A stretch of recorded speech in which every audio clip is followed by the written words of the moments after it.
Hello, welcome back. My name is Mikala and I'm an anchor at CNN News. Hello again, my name is Dovey and today we're going to tell you about the Yippies, Abby Hoffman, and Jerry Rubin. Jerry Rubin was born on July 14, 1938 in Cincinnati, Ohio, and died November 28, 1994 at the age of 56 in Los Angeles.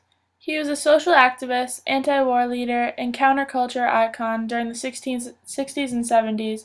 During the 80s, he became a successful businessman. Abbott, who went by Abby Hoffman, was born on November 30th, 1936 in Worcester, Massachusetts, and died April 12, 1989 at the age of 52 in Solebury Township, Pennsylvania.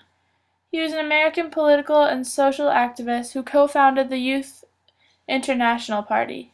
He was arrested and tried for conspiracy and inciting to riot as a result of his role in the protests that led to violent confrontations with police during the 1968 Democratic National Convention.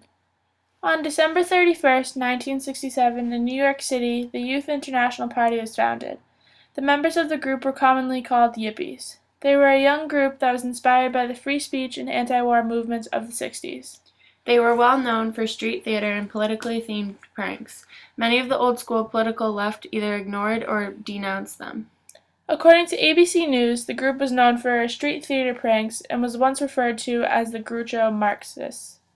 They had no formal membership or hierarchy. Abby Hoffman, Anita Hoffman, Jerry Rubin, Nancy Kershaw, and Paul Krasner founded the Yippies at a meeting in Abby and Anita's New York flat. A Yippie flag was frequently seen in anti-war demonstrations. The flag had a black background with a 5-pointed red star in the center and a green canopy leaf superimposed over it. This flag is also mentioned in Hoffman's Steal This Book. Abby Hoffman and Jerry Rubin became the most famous Yippies and best-selling authors, in part due to public publicity surrounding the 5-month Chicago 7 conspiracy trial in 1969.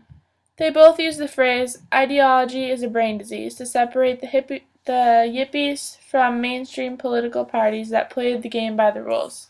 Hoffman and Rubin were arguably the most colorful of the 7 defendants accused of criminal conspiracy and inciting to riot at the August 1968 Democratic National Convention.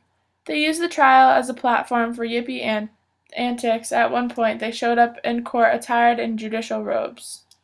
The Youth International Party quickly spread beyond Rubin, Hoffman, and the other founders.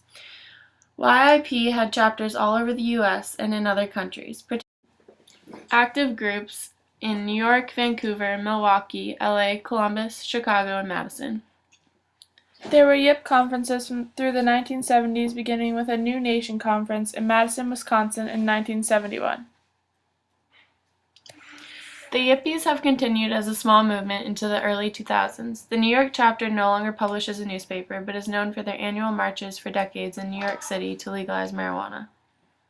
Two of the best-known original Yippies met ultimately untimely ends. Abby Hoffman committed suicide in 1989 with alcohol and about 150 pills. Jerry Rubin became a stockbroker and in 1994 was fatally injured by a car while jaywalking. Thanks for tuning in. We hope you enjoyed it. See you next time.